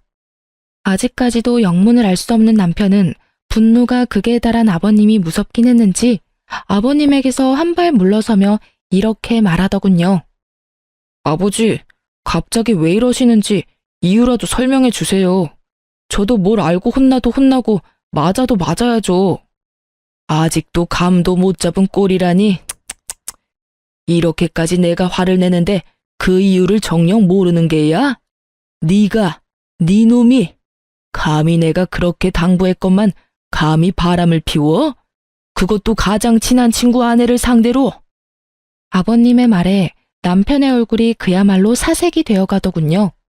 그러면서 저를 한번 쓱 보더니 변명을 하기 시작했어요. 변명을 들어보니 고작 상간녀와 손잡고 잠이 든 사실로 화가 많이 난 제가 아버님에게 잃은 것이라고 착각하는 듯 했지만요. 아버지, 그게 아니라 다 오해예요. 저희가 다 함께 어울려 여행 자주 다녔던 건 알고 계시죠? 무슨 말을 어떻게 들으셨는지 모르겠지만 그 일도 단순하게 술을 많이 먹고 일어난 실수 같은 일이었어요. 집사람한테도 충분히 설명을 했는데 집사람은 아직 화가 풀리지 않았고요. 하지만 집사람이 생각하는 것처럼 절대 바람을 피운 사실은 없어요. 정말이에요. 맹세할 수 있어요. 아버님이 모든 사실을 다 알고 있다는 사실을 전혀 모르는 남편놈은 맹세라는 단어까지 써가며 자신의 억울함을 털어놓았고 그런 남편의 거짓말에 더욱 화가 난 아버님의 손이 다시 올라가는 순간 친구 부부가 배를 눌렀고 일단 상황은 잠시 멈추게 되었어요. 살얼음판 같은 분위기와도 같은 상황에서 등장한 두 사람의 반응은 그야말로 극과 극이더군요. 많은 것을 각오한 듯한 비장한 표정의 친구는 아버님께 간단한 목례를 한 뒤 저의 근처에 자리를 잡고 섰고 무거운 분위기에 살짝 겁을 먹은 듯한 상간녀는 자신의 남편을 따라 목례를 한 뒤 제 옆에 딱 붙어 앉더라고요. 전 그런 상간녀에게 살짝 떨어지며 말했어요. 내 옆자리 말고 넌 저기에 가서 앉아. 이렇게 말하며 제 남편의 옆자리를 가리켰고 무슨 일인지 전혀 알지 못하는 상간녀는 많이 의아해하면서도 심상치 않은 분위기에 제 말대로 남편의 옆으로 가더군요. 그리고 아버님의 말씀에 따라 불륜의 증거들이 거실 바닥에 흩날리며 긴 이야기가 시작되었어요. 너 방금 오해라고 그랬지? 이걸 보고도 그런 말이 나올 수 있는지 어디 보자. 아버님께서 나열한 증거들을 보던 두 사람은 동공이 흔들리기 시작했고 유전자 검사 결과지에서 한눈에 보기에도 알 만큼 심하게 동공이 흔들리더라고요. 그보다 더 확실한 외도 증거가 있음에도 불구하고 변명할 말이 있는지 남편과 상간녀의 입에서 변명의 말들이 쏟아져 나왔고 그 말들은 상황만 더욱 악화시킬 뿐이었어요. 그게 아니라요. 아버지, 저희가 처음부터 작정하고 그랬던 것이 아니라 어쩌다 보니 딱 하룻밤 실수였는데 아기가 덜컥 생겨버렸어요. 이미 생긴 아기를 없앨 수도 없는 노릇이었고 고민하면서 차일피일 미루다 보니 이미 늦었더라고요. 그래서 일이 이렇게 돼버렸어요. 네, 맞아요, 아버님. 처음부터 이러려는 건 아니었어요. 덜컥 임신을 해버렸고 어떤 것도 확신할 수 없는 상황이었어요. 시기가 비슷해서, 그래서 단호하게 결정을 내릴 수도 없는 상황이 계속되다 보니 배가 불러왔고, 고민이 길어지다 보니 출산까지 하게 됐어요. 그렇게 나와보니 시우가 이 사람 아들이더라고요. 정말 그럴 거라고 확신하고 낳은 아이가 아니었어요. 정말이에요. 이 무슨 납득이라곤 0.0001%도 되지 않는 저급한 변명인가요? 그러니까 애초에 외도는 저지른 것이 맞으나 아기는 어쩔 수 없이 낳을 수밖에 없는 상황이라 낳았다. 이 말인가요? 아니면 서로 정이 통한 것은 맞으나 친구 아기일 수도 있기에 낳았단 이 말인가요? 이 말이든 저 말이든 친구와 제가 가장 중요하게 여기는 외도 사실은 틀림이 없었고, 아버님은 개똥 같은 변명에 크게 화를 내시곤 저와 친구에게 의견을 물어보더군요. 이 상황에도 변명이나 하는 꼴이라니. 그리고 그걸 말이라고 하고 있는 게야? 둘 다 어찌 이렇게 어리석고 한심한 게야? 어휴, 두 사람은 이 한심한 것들이랑 어떻게 할지 결정된 바가 있어? 있다면 앞으로 어떻게 할 계획인지 말해줬으면 하는데 말해줄 수 있겠나? 네, 아버님. 일단 전 이혼을 하려고요. 애도 있고 웬만해선 참고 살라는 말도 있지만 이 상황이 웬만한 상황은 아니니 도저히 참을 수가 없을 것 같아요. 그리고 상간녀 소송도 진행할 예정이에요. 아버님과 어머님껜 참 죄송해요. 정말 잘해주셨는데 이런 결정을 하게 돼서. 저 역시 이혼할 예정입니다. 이미 신뢰는 깨졌고 믿고 사랑했던 만큼 배신감이 커 더는 결혼 생활을 유지하긴 힘들 것 같아요. 저 여자와는 상관없이 제가 너무 불행할 것만 같거든요. 상간남 소송 역시 진행할 예정이고 다운이에게 빌려준 돈이 좀 있습니다. 3천만 원가량 되던데 처음엔 받지 않을 생각으로 빌려준 돈이었는데 알아보니 저에게 빌린 돈으로 이 여자에게 명품 선물을 해줬더라고요. 그래서 그 돈도 다 받을 예정입니다. 그래. 두 사람 뜻은 잘 알았다. 그럼 변호사를 선임해야겠지? 마침 내가 잘 아는 실력 좋은 변호사가 있으니 소개해 주겠네. 아버님께선 저를 돕겠다고 작정을 하셨는지 변호사까지 소개해 주시겠다고 나섰고, 남편과 상간녀는 분위기 파악을 하지 못했는지 반발을 하고 나서더군요. 아버지, 변호사라니요. 꼭 이렇게까지 하셔야 합니까? 저 두 사람이 아닌 제가 아버지 자식이잖아요. 그것도 하나뿐인 아들. 그런 저한테 꼭 이렇게까지 하셔야 합니까? 그래요, 아버님. 전 아버님의 세상이 둘도 없는 손자까지 낳은 여자라고요. 그런데 왜 혜진이 편만 들어주세요? 엄연히 이 집 장손을 낳은 건 저라는 사실을 이제 잘 아시잖아요. 그래요, 아버지. 과정이 어떻게 됐든 대가 끊길 뻔한 집에 떡하니 장손을 낳아준 여자라고요. 그러니 마음 좀 푸시고 저희 상황도 좀 이해해 주세요. 상황 파악은 전혀 하지 못하고 저런 말이나 하는 남편과 상간녀를 보는데 참 어이가 없더군요. 이 와중에 장손 타령이라니. 인간의 탈을 쓰고 어찌 저리 뻔뻔할 수가 있었을까요? 다름 아닌 저와 친구가 떡하니 보고 듣고 있는 걸 잊었을 리 없을 텐데요. 오만 생각이 다 드는 그 상황에서 한 가지는 분명하더군요. 저 두 사람은 저와 친구에게 미안한 마음이 조금도 없다는 것을요. 그렇지 않고서야 모든 사실이 밝혀진 지금 저희에게 사과는커녕 미안하단 눈빛조차도 보내지 않을 리가 없었을 테니까요. 상황이 이렇게 되자 전 어떻게 해서든 두 사람을 나락으로 떨어뜨려버리고 싶었어요.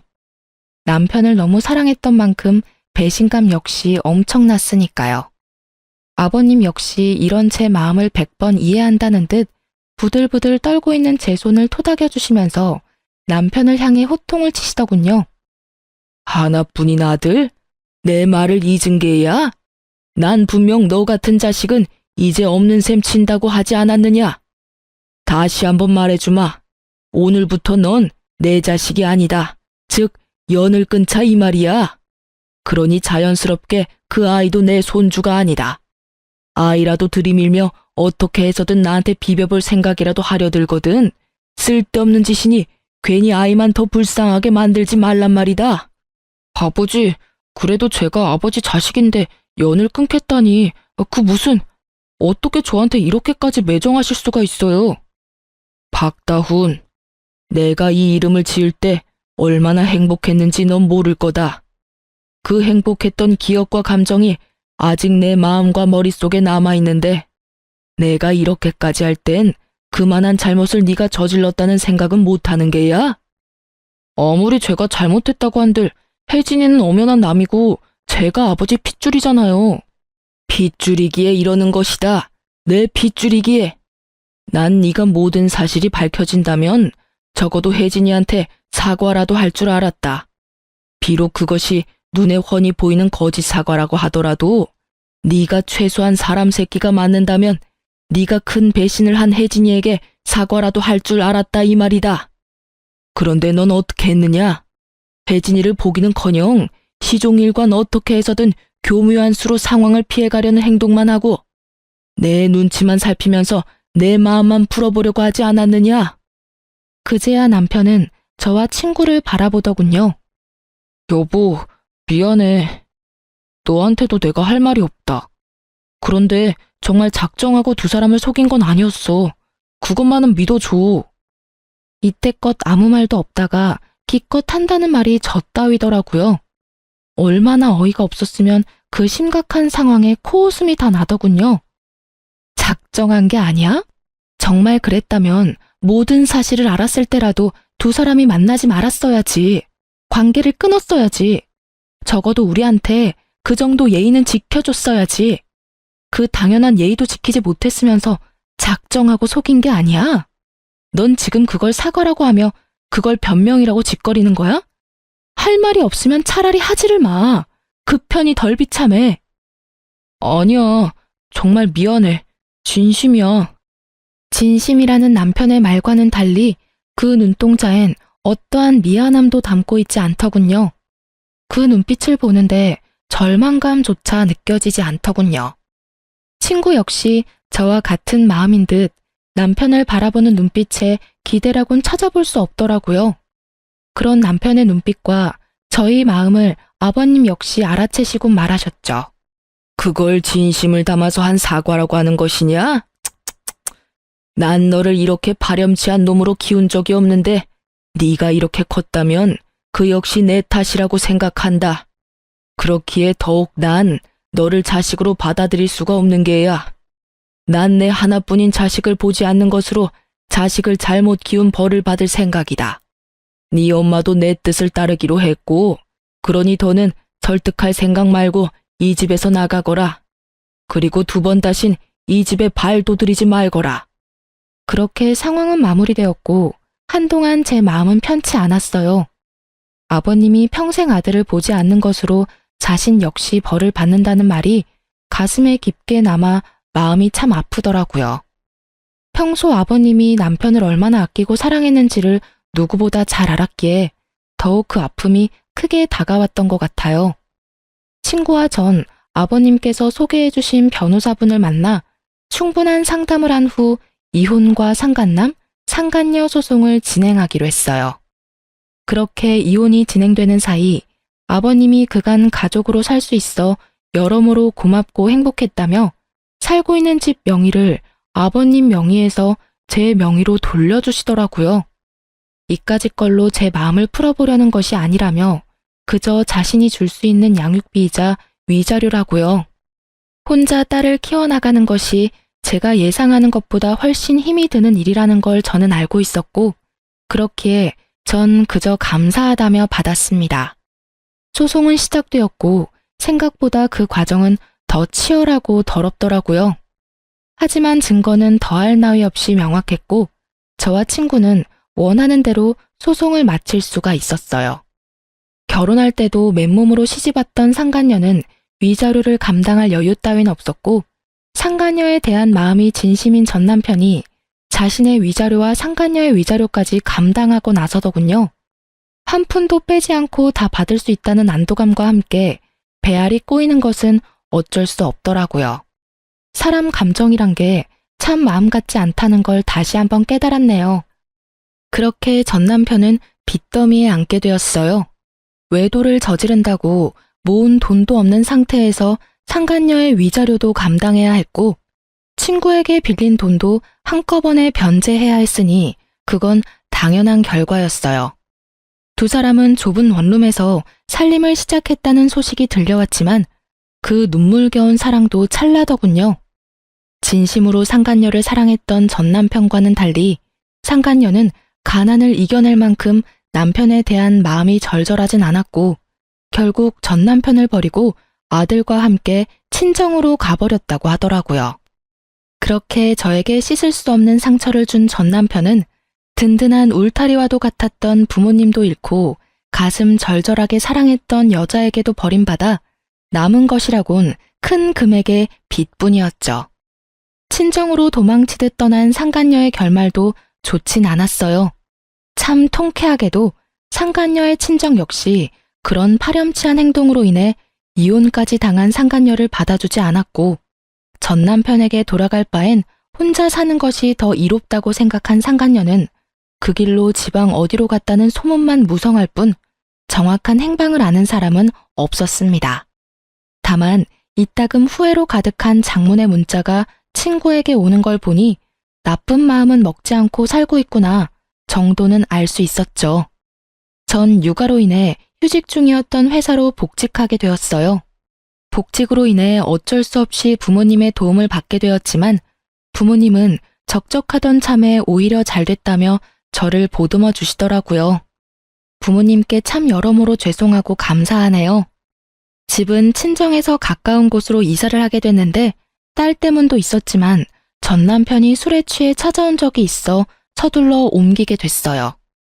전 시댁과는 연락하며 왕래하고 지내고 있어요.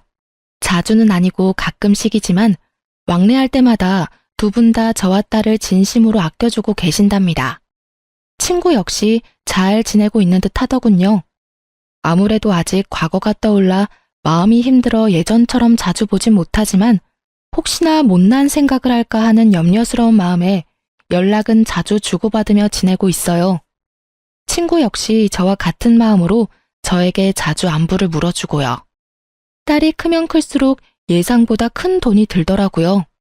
그때마다 통 크게 집을 주신 전 시아버님께 얼마나 감사한지. 어쨌든 전 이혼한 것만 뺀다면 비교적 평범한 워킹맘처럼 잘 살아가고 있어요. 물론 딸이 더 잘하고 아빠와 함께해야 하는 행사에 참석해야 하는 날이 온다면 그땐 또 딸에 대한 미안함에 마음이 아플 테지만요. 참고로 딸의 아빠를 만들어주기 위해 재혼할 생각은 전혀 없을 뿐더러 저 역시 또 다른 누군가를 사랑하고 믿을 자신이 없기에 아직까진 재혼의 제자도 생각해 본 적이 없네요. 뭐 딸을 다 키우고 난 후 그때 좋은 사람이 있다면 남은 여생 친구처럼 함께 늙어갈 생각은 있긴 해요. 너무 먼 훗날의 이야기인가요? 하여튼 저의 지금 유일무이한 단 한 가지 소망은 딸과 함께 행복하게 잘 살아가는 것이에요. 처음 모든 사실을 알고 이혼을 결심하기까지 참 힘들었어요. 막상 친구와 함께 이혼 결심을 하고 복수 계획까지 세우면서도 이게 맞나? 이렇게 되면 우리 딸은 어떻게 하지? 이런 한심한 생각들로 가득했던 것 같아요. 그 당시엔 혼자 헤쳐나갈 길이 너무 험난해 보였고 그 험난한 길에서 딸이 받게 될 상처가 너무 두렵더군요. 그렇게 겁이 많던 전 용기를 내 이혼을 해냈고 지금은 이혼하기 전보다 더할 나위 없이 잘 살고 있고 행복해요. 그러니 남편의 잘못으로 이혼은 하고 싶지만 앞으로 남은 날들에 대한 두려움으로 망설이고 계신 분들께 말씀드리고 싶어요. 이혼이 정답은 아닙니다. 다만 여러분의 인생을 망가뜨리고 구렁텅이에 발을 담그면서까지 결혼 생활을 유지할 필요는 없어요. 저를 보세요. 그렇게 두려워하던 저도 이렇게 나름 잘 살아가고 있잖아요? 그러니 한 번만 용기를 내보세요. 여러분 인생은 소중하답니다. 그럼 저는 물러가 볼게요. 저의 긴 사연 들어주셔서 정말 감사합니다.